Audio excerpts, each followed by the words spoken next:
Now the whole earth had one language and the same words. And as people migrated from the east, they found a plain in the land of Shinar and settled there. And they said to one another, "Come, let us make bricks, and burn them thoroughly." And they had brick for stone, and bitumen for mortar. Then they said, "Come, let us build ourselves a city and a tower with its top in the heavens, and let us make a name for ourselves, lest we be dispersed over the face of the whole earth." And the Lord came down to see the city and the tower, which the children of man had built. And the Lord said, "Behold, they are one people, and they have all one language, and this is only the beginning of what they will do. And nothing that they propose to do will now be impossible for them. Come, let us go down and there confuse their language, so that they may not understand one another's speech." So the Lord dispersed them from there over the face of all the earth, and they left off building the city.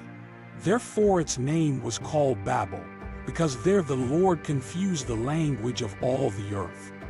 And from there the Lord dispersed them over the face of all the earth. These are the generations of Shem. When Shem was 100 years old, he fathered Arpachshad 2 years after the flood. And Shem lived after he fathered Arpachshad 500 years and had other sons and daughters. When Arpachshad had lived 35 years, he fathered Shelah. And Arpachshad lived after he fathered Shelah 403 years and had other sons and daughters. When Shelah had lived 30 years, he fathered Eber. And Shelah lived after he fathered Eber 403 years and had other sons and daughters. When Eber had lived 34 years, he fathered Peleg. And Eber lived after he fathered Peleg for 30 years and had other sons and daughters. When Peleg had lived 30 years, he fathered Reu. And Peleg lived after he fathered Reu 209 years and had other sons and daughters. When Reu had lived 32 years, he fathered Serach.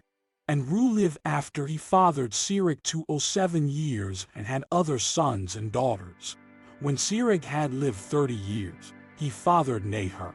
And Serach lived after he fathered Nahor 200 years and had other sons and daughters. When Nahor had lived 29 years, he fathered Terah. And Nahor lived after he fathered Terah 119 years and had other sons and daughters. When Terah had lived 70 years, he fathered Abram, Nahor, and Haran. Now these are the generations of Terah.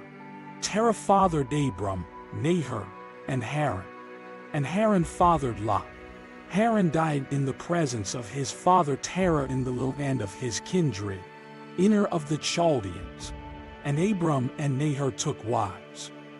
The name of Abram's wife was Sarai, and the name of Nahor's wife, Milcah, the daughter of Haran the father of Milcah and Iscah. Now Sarai was barren. She had no child. Terah took Abram his son, and Lot the son of Haran, his grandson, and Sarai his daughter-in-law, his son Abram's wife. And they went forth together from Ur of the Chaldeans to go into the land of Canaan. But when they came to Haran, they settled there. The days of Terah were 205 years, and Terah died in Haran.